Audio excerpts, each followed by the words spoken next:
Bueno, mis amadas, bienvenidas a todas. Seguimos estudiando el libro de Génesis y hoy vamos a estar mirando desde Génesis 37 hasta el 49. Es interesante que de 50 capítulos que tiene el libro de Génesis, 12 de ellos, de 37 hasta el 50, están hablando de la vida de José. Um, Podríamos decir que es el personaje de quien más detalles se da de la vida de él. Y me pareció interesante porque yo digo, ¿por qué será? Creo que ciertamente algo tiene que ver con esto de que Dios provee cosas físicas para llevarnos a cosas espirituales. Eso lo vemos a través de toda la Biblia. Usted ve el tabernáculo y el tabernáculo es para llevar al templo, para luego llevar a la iglesia o el reino de Dios. Usted ve cómo trabajaba el Espíritu Santo del Antiguo Testamento de forma física, cómo trabajó a través del principio de la iglesia y cómo trabaja ahora de forma espiritual. Todo, y aún las enseñanzas de Jesús, todas las parábolas que enseñó, eran tomando cosas físicas para traernos una enseñanza espiritual. Así que yo espero que si a través de este estudio, si podemos aprender algo, es ver que toda la Biblia es para llevarnos a Cristo. Toda. Muchas veces menospreciamos el Antiguo Testamento porque somos una iglesia nuevo testamentaria. Eso es un error. Somos la iglesia de Cristo y la iglesia de Cristo dice en el Nuevo Testamento que toda la escritura es inspirada por Dios. No dice que solamente la escritura del Nuevo Testamento es inspirada por Dios. Así que eso es un disparate decir que el Antiguo Testamento no es para nosotros estudiarlo. Así que entendiendo eso, perdón, espérense un segundito. Ok. Artritis en las manos. Entendiendo eso, cuando nosotros estudiamos Génesis, Éxodo, Levítico, Número, lo que sea que estudiemos el Antiguo Testamento, tenemos que buscar a Cristo, porque eso es lo que Dios estaba trayendo. A través del pueblo de Israel o la familia de Abraham, como usted quiera ponerlo, a través de esa familia, lo que él quería traer era a Cristo. Recuerden que el plan de Dios de traer a Cristo fue desde antes de la creación del mundo. No fue por error, no fue porque se le cambiaron los planes, no. Dice que el cordero fue inmolado antes de la creación del mundo. Así que estos planes Dios lo tiene de antemano, no son pura casualidad o porque él no tenía nada que hacer y empezó a contarnos historias de estas familias. No, es porque todo tiene un propósito y el propósito es llevarnos a Cristo. Así que a través de la vida de José, con tantos detalles que vemos en la vida de José, vamos entonces a empezar a ver esta analogía entre la vida de José y la vida de Cristo. Para la próxima semana vamos a estar a empezar con el capítulo 37 y lo vamos a estar leyendo con detalles, como lo hemos estado haciendo hasta ahora todos nuestros estudios, pero hoy no, vamos a estar repasando algunos versículos de Génesis y comparándolo con la vida de nuestro Señor Jesucristo. ¿Okay? Aquí vamos. Entonces, vamos a empezar con Génesis 37, los versos 1 y 2. Vemos a José apacentando las ovejas de su padre. ¿Okay? Cuando ustedes van a Juan 10:11, nos dice, yo soy el pastor, el buen pastor. Y dice que el buen pastor su vida da por las ovejas. Y vemos a Jesús diciendo esta palabra. Y qué interesante. Y usted dirá, Wanda, pero mucha gente estaban pastoreando. Sí, pero sigamos viendo cómo la vida de José es una sombra de lo que había de venir. ¿Ok? Entonces, continuamos. Génesis 37, esos versos del 1 al 10, vemos a José con poderes para interpretar sueños. Él tenía ese poder, él podía tener el sueño e interpretarlo, o otra persona podía tener el sueño y él interpretarlo. Y bien interesante, porque más adelante vamos a ver cómo José, cuando es llamado ante el faraón para que él le interprete su sueño, él le dijo claramente al faraón, no soy yo, eso es Dios. Es mi Dios que lo hace, no soy yo. Así que es interesante cómo él le da esa honra a Dios por ese poder que él tiene. Ahora, cuando ustedes van a Mateo 8, 27. Hermanita Lenny, si lo puede leer, por favor.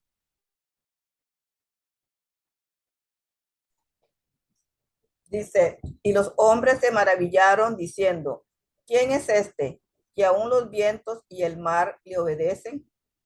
Y están hablando de Jesucristo, ¿verdad? De cómo él le dijo al agua, a la tormenta, para, y la tormenta paró. Vemos que ambos tenían poderes sobrenaturales, porque no son cosas comunes. Cuando vemos en Génesis 37:11, vemos que los hermanos de José tenían envidia. Tenían envidia. Y más adelante, en la próxima clase del próximo martes, vamos a estudiar con detalle este capítulo 37, pero hoy nos estamos enfocando en esta comparación con Jesús. Hermana Telma, ¿puede leer Mateo 27:18, por favor? Dígame, ¿cuándo? Mateo 27:18 está en la pantalla, si lo puede leer, por favor. Ok. Porque él sabía que le habían entregado por envidia. Vemos a literalmente los hermanos de Jesús hablando de ese pueblo de Israel, que era su familia, entregándolo por envidia. Así mismo como los hermanos de José también tenían envidia de José. Hermana Alex, en Génesis 37, de 12 al 36, específicamente el verso 28, vemos a José vendido por sus hermanos por 20 piezas de plata. Alice, ¿podría leer Mateo 27:3, por favor? Entonces Judas, el que le había entregado, viendo que Jesús había sido condenado, sintió remordimiento y devolvió las 30 piezas de plata a los principales sacerdotes y a los ancianos. Ustedes saben que él está devolviendo esto porque él había vendido literalmente a Jesús por 30 piezas de plata. Y wow, digo, mira, aquel fue vendido por 20, este fue vendido por 30. Y no era tanto la cantidad de por cuánto fueron vendidos, pero el hecho de que fueron vendidos por sus hermanos. El hecho de que su familia, sus seres cercanos, sus vecinos, las personas que se supone que creyeran en Jesús, lo estaban vendiendo por 30 piezas de plata. Asimismo, estos hermanos de José, que eran sus hermanos de sangre, hermanas, lo estaban vendiendo por 20 piezas de plata. En Génesis 39 vemos algo que dice de que Jehová estaba con José y él prosperaba en todo lo que hacía, hablando en aquel tiempo cuando él estaba en la casa de Potifar, cómo a José le iba bien en lo que hacía y Dios estaba con él. Interesante, ¿verdad? Que asimismo en Hechos 10:38, hermana Ana Milena, si lo puede leer, por favor, Hechos 10:38. Ay, que me la bendiga grandemente. Leemos la palabra en el nombre del Padre, del Hijo y del Espíritu Santo. Hechos 10:37, como Dios ungió a Jesús de Nazaret con el Espíritu Santo y con poder, el cual anduvo haciendo bien y sanando a todos los oprimidos por el diablo, porque Dios estaba con él. Gloria a Dios. Amén. Amén, amén. Entonces, vemos que así como Dios estaba con José, vemos que también estaba con Jesús y lo prosperaba en lo que hacía. Y wow, qué hermoso si nosotros también pudiéramos tener esa habilidad de tener esa vida donde podamos decir, mira, Dios está conmigo, me está prosperando. Y vemos que lo hizo con Jesús y lo prosperó en todo lo que hacía mientras estaba aquí en la tierra. En Génesis 39, el verso 9, vemos a José con temor de Dios. Wow. Siempre admiro mucho este personaje en la Biblia como una persona digna de admirar. ¿Okay? Y dice que José, con este temor a Dios, no quiere pecar contra Dios, aunque es tentado. Y miren lo que dice de Jesús en Hebreo 4:15. Hebreo 4:15. Una hermanita que pueda leer. Yo lo leo. Hebreos 4:15. Pues ok. nuestro sumo sacerdote puede compadecerse de nuestra debilidad, porque él también estuvo sometido a las mismas pruebas que nosotros, solo que él jamás pecó. Amén, amén. Entonces vemos aquí José con temor a Dios. Eso fue cuando, en la casa de Potifar, cuando esa mujer le decía, acuéstate conmigo. Y él dijo, ¿cómo yo voy a pecar contra mi Dios? Así le dice José. ¿Cómo yo voy a hacer una cosa tan grande y pecar contra mi Dios? Pero así mismo vemos que nuestro sumo sacerdote, nuestro rey, nuestro Señor Jesucristo, dice que él se puede compadecer de nuestras debilidades porque él fue tentado en todo. No dicen algunas cosas, y yo le creo a la Biblia, hermana, yo espero que usted también le crea, le creemos la palabra de Dios. Él fue tentado en todo y él no pecó. Las mismas tentaciones, las mismas pruebas que nosotros tenemos, también él las tuvo, mas él no pecó. Vemos aquí algo muy similar, algo para imitar, algo para que nosotros meditemos en esto. Señor, ayúdame a no pecar contra ti. Voy a guardar tu palabra en mi corazón para yo no pecar contra ti. Por eso digo que estas son cosas que son dignas de admirar, tanto en José como en nuestro Señor Jesucristo. En Génesis 39, versos 13 al 18, dice que vinieron personas dando falso testimonio contra José. Sabemos que la esposa de Potifar vino y dio un falso testimonio contra José, diciendo mentira contra él. Mateo 26:59, Cachi, si lo puede leer, por favor. Sí, cómo no. Mateo 26:59 dice, y los principales sacerdotes y los ancianos y todo el concilio buscaban falso testimonio contra Jesús para entregarle a la muerte. Sabemos que aparecieron 3 sinvergüenza, bandidos que no tenían nada que hacer, y vinieron a decir falso testimonio contra nuestro Señor Jesucristo para que fuera acusado, para que saliera culpable. La maldad no es nueva en el mundo. O sea, hoy vivimos a través de esa maldad, van a haber gente haciendo maldad, pero que no se nos olvide que Dios está con nosotros. Yo creo que Jesús no se le olvidó que Dios estaba con él y aún vengan diciendo falsedades contra nosotros, mantenernos firmes. Y fue lo que pasó con José. Así como vinieron a decir falsedad contra él, a decir cosas que no eran ciertas. Él quería acostarse con esa mujer y cosas por el estilo. Él sabía que él era inocente. Y con todo esto cae en la cárcel siendo inocente. ¿Okay? Sabemos que nuestro Señor Jesucristo también padeció siendo inocente, sin tener culpa. Cargó no solamente los pecados de aquellos que estaban allí, sino también los de todos nosotros y los de todo el mundo. Qué amor tan grande. Aún habiendo falsos testimonios contra él, aún habiendo maldad contra él, él todavía siguió amándonos y aún amándolos a ellos. Génesis 45:5 dice algo bien importante, que es algo que José le dice a sus hermanos. Le dice, yo fui enviado para preservar la vida del pueblo de Israel.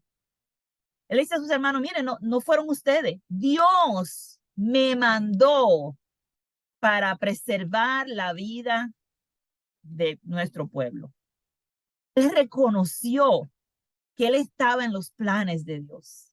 Él reconoció que lo que pasó no fue por obra de él, sino porque Dios tenía un plan para salvar a su pueblo. Y de la igual manera, Mateo 18:11, vemos a nuestro Señor Jesucristo. Alguien que lo pueda leer, por favor, Mateo Porque el 18:11. Hijo del Hombre ha venido a salvar lo que se había perdido. Amén, amén. Y así como José fue enviado a Egipto para salvar a su familia, al pueblo de Israel, de la misma manera nuestro Señor Jesucristo fue enviado a este mundo lleno de pecado, pero para salvar toda la humanidad. Qué hermoso. Es interesante que cuando nosotros pensamos en Egipto, uno de los pensamientos que nosotros vamos a estudiar cuando estemos estudiando Éxodo, es que cuando pensemos en Egipto vamos a pensar en el pecado, en la esclavitud, porque así lo pone la Biblia. Y vemos el mundo de la misma forma, como si fuera el pecado y como la esclavitud. Esa analogía donde representa eso. Cuando tú dices, yo no vuelvo al mundo, tú estás diciendo, yo no vuelvo a la esclavitud, pero estamos en el mundo, habitamos aquí, pero no pertenecemos al mundo. Le pertenecemos a Cristo porque fuimos comprados por su sangre preciosa. Él vino para salvar lo que se había perdido. Y hermana, eso éramos nosotros en otros tiempos. En otro tiempo nosotros estábamos perdidas, sin Dios, sin esperanza, viviendo en el pecado, viviendo en la vanidad de nuestra mente. Sin embargo, Él vino para salvarnos.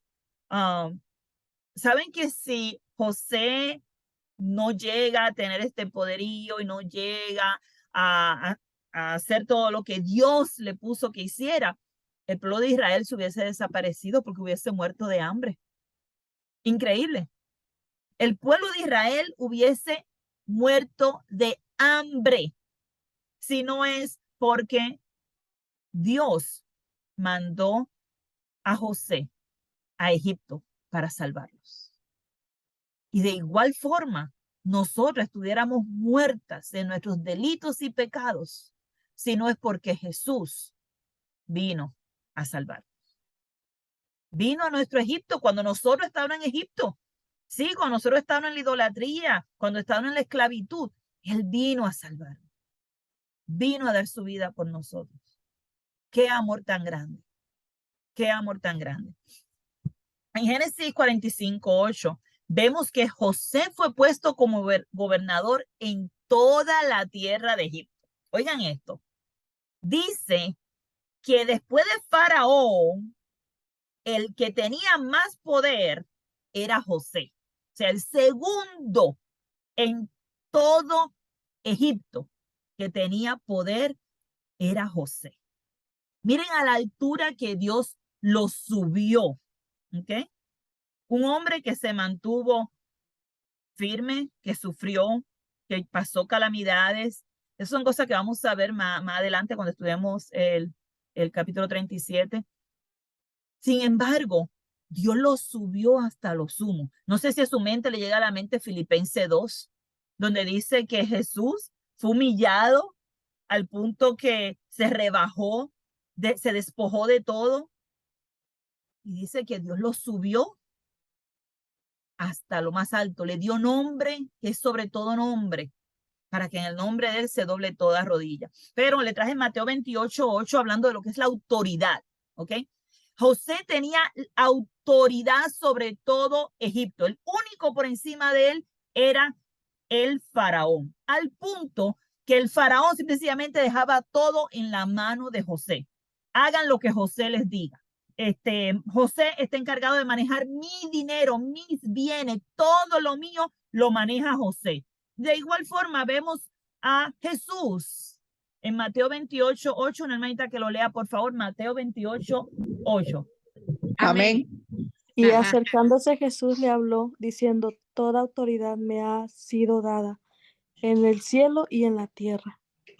Amén, amén. Y vemos aquí a Jesús resucitado, presentándosele a sus discípulos, diciéndole, toda autoridad me ha sido dada. Y no se me vayan a equivocar, igual que José, Jesús tiene a uno por encima, al Padre. Y eso lo explica bien claramente Primera de Corintios capítulo 15, si mal no me equivoco, donde habla que él está en autoridad en el reino y todo el reino, él va a estar gobernando hasta que ponga a todos sus enemigos por estrado de sus pies.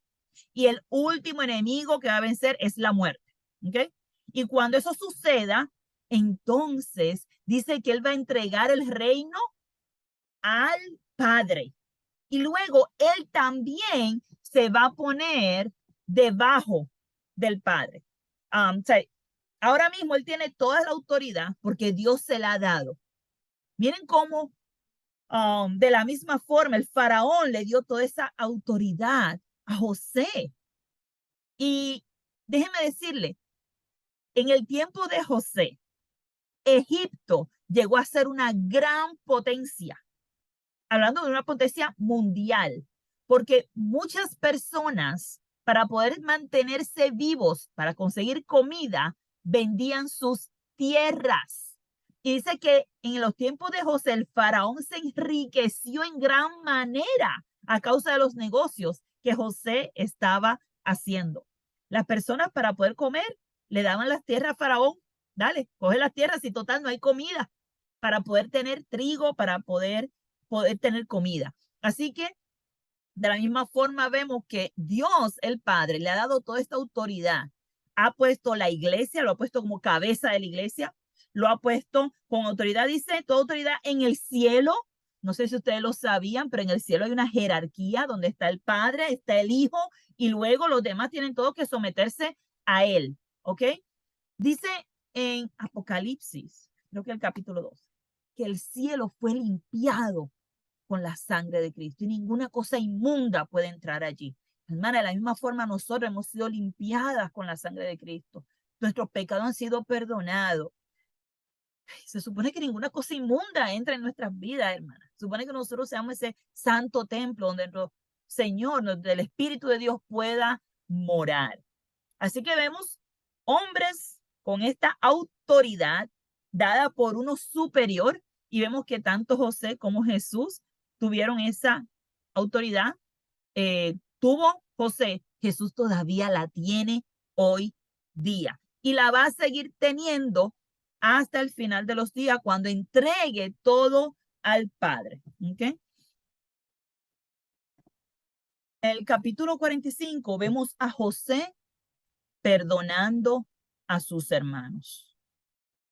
Sus hermanos que lo vendieron, sus hermanos que querían matarlo. Eso lo vamos a ver ya mismo en el capítulo 37 cuando estemos estudiándolo. Y vemos a José perdonándolos, abrazándolos, llorando con ellos. Y digo, wow. ¿Sabes qué? Lucas 23, 34. Una hermanita que lo lea, por favor. Lucas 23, 34. Y Jesús decía, Padre, perdónalos porque no saben lo que hacen. Y repartieron entre sí sus vestidos, echando suerte. Vemos ahora a nuestro Señor Jesucristo, donde en el momento que le están haciendo la burla, el daño, matándolo, crucificándolo en una cruz, y vemos a Jesús diciéndolo, Padre, perdónalos, porque no saben lo que hacen. Sé que cuando José decide perdonar a sus hermanos, era la cosa que dice, no tengan miedo, fue Dios, no fueron ustedes. Oye, qué cosa hermosa. No fueron ustedes que me trajeron aquí, le dice José. No fueron ustedes. Este era el plan de Dios para preservar a nuestra familia. Y vemos a Jesús diciéndole, Padre, perdónalos. A los que le están injuriando, a los que le están escupiendo en la cara, a los que lo están clavando en la cruz. Y todavía él le dice, Padre, perdónalos porque no saben lo que hacen. Ellos no entienden tu plan. Ellos no saben lo que tú tienes preparado para ellos. Perdónalos. Qué hermoso, qué hermoso, qué hermoso que nosotros podamos decir que hemos aprendido a perdonar de esta forma a personas que nos han hecho daño, personas que nos han lastimado, que nos han herido, que nos han hecho llorar. Si nosotros algunas somos lloronas, ¿verdad? Y a veces uno dice, mira, mejor me salgo de aquí, mejor salgo corriendo para que no me sigan hiriendo más. Pero la pregunta es, ¿perdonaste? Porque puedes salir, no tienes por qué quedarte ahí, pero debes perdonar. Debes llegar a ese punto donde tú digas, yo amo a esta persona porque Cristo murió por esta persona también, aunque me haya hecho daño. Y yo debo perdonar a esa persona, porque si no, Dios no me va a perdonar a mí. Eso lo dice la Biblia. Así que recuerden que esto de perdonar tiene el concepto de que para tú poder recibirlo, tú tienes que darlo. Es decir, si yo quiero recibir perdón de Dios, yo tengo que perdonar a los que me ofenden. Y a veces repetimos la oración del Padre Nuestro como si fuera un disco rayado, ta, ta, ta, ta, ta, ta, ta, ta, ta, y ta, ta, ta, ta, ta, y no nos damos cuenta de lo que estamos diciendo. Señor, perdóname en la forma en que yo los perdono, pero resulta que yo no los perdoné. Entonces, ¿cómo me va a perdonar Dios? Pues no me va a perdonar porque yo no los perdoné. O sea, que a veces leemos o a veces oramos con esta oración, repitiendo lo que dice esta oración, no nos damos cuenta que nos estamos condenando nosotros mismos. Perdóname en la misma forma que yo he perdonado al que me ofendió. Resulta que yo no perdoné al que me ofendió, pues Dios me va a perdonar de la misma forma. ¡Auch! Él no me va a perdonar porque yo no he perdonado. Así que mucho cuidado de coger y orar esta porción de la Biblia sin entendimiento. Si la vamos a orar con entendimiento. El perdón es una cosa que trasciende a lo espiritual, ¿ok? No es algo meramente, hay gente que dice, no, tienes que perdonar para que te sientas bien. Esto no tiene que ver con sentimientos, el perdón tiene que ver con obediencia porque es un mandamiento de Dios. No importa cómo yo me sienta, puede ser que yo me sienta mal, todavía debo perdonar, porque Dios me manda a perdonar.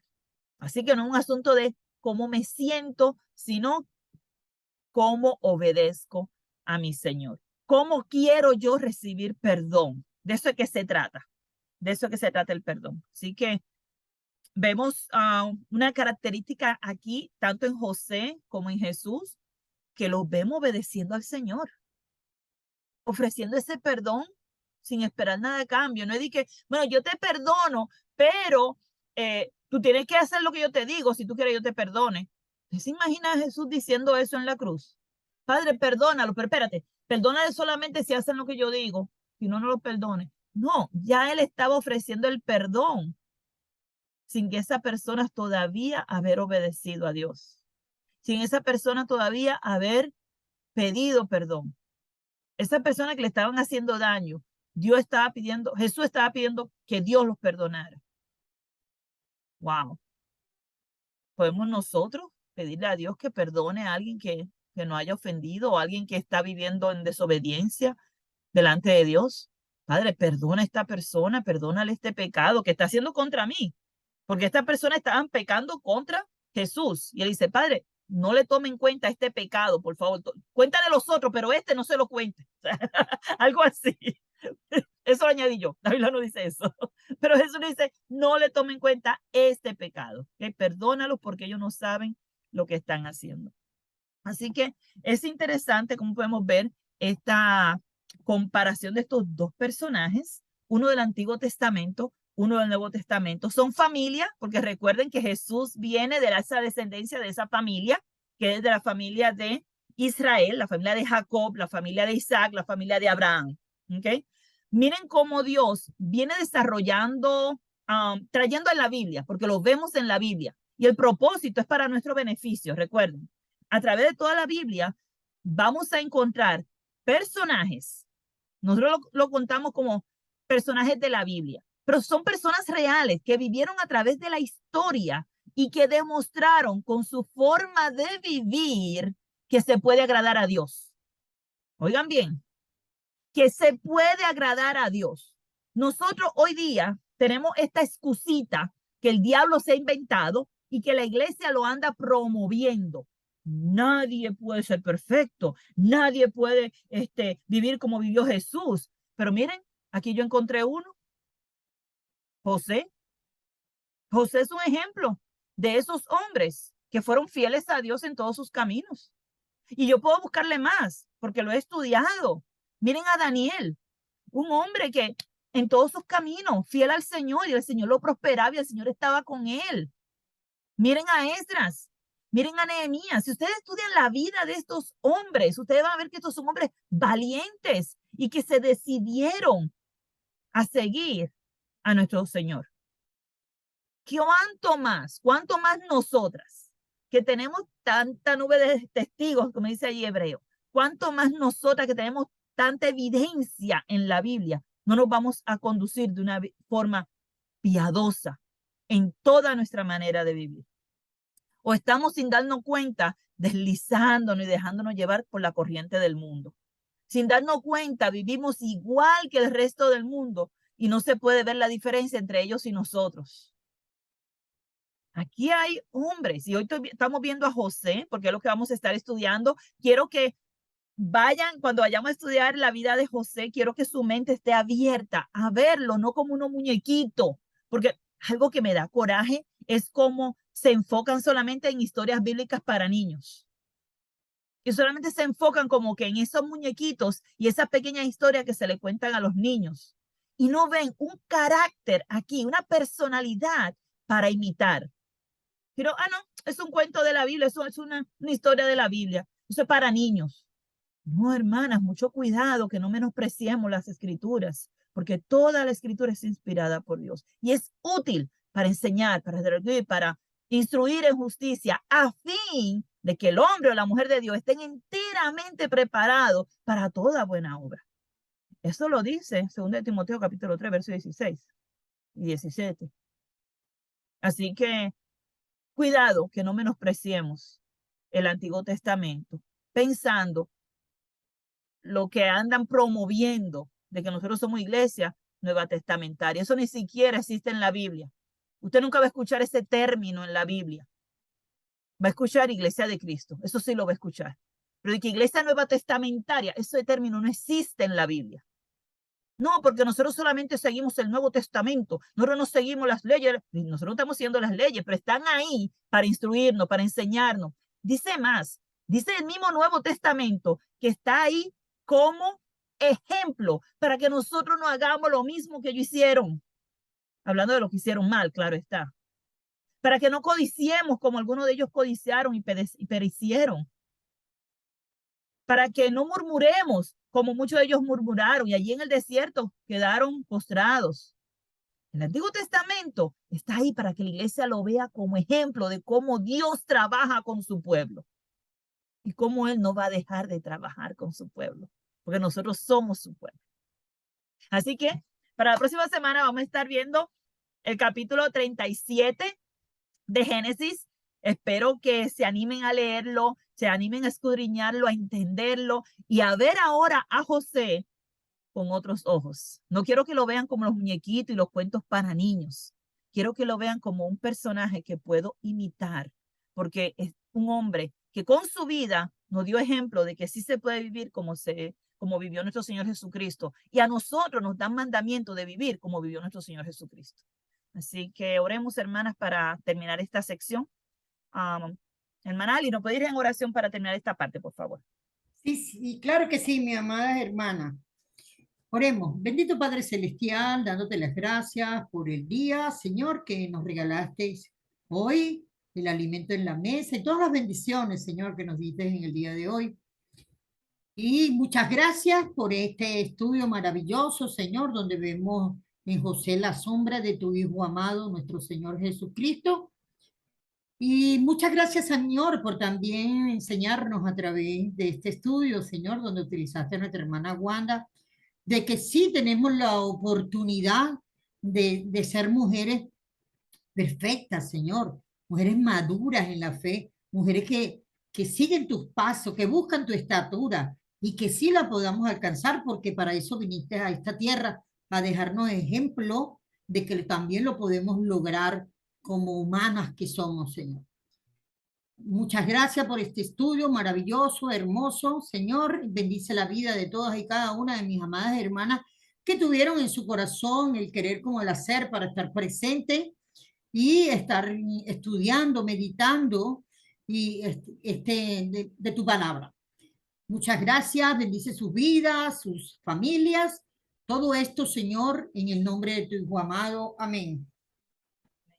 Hermana Wanda,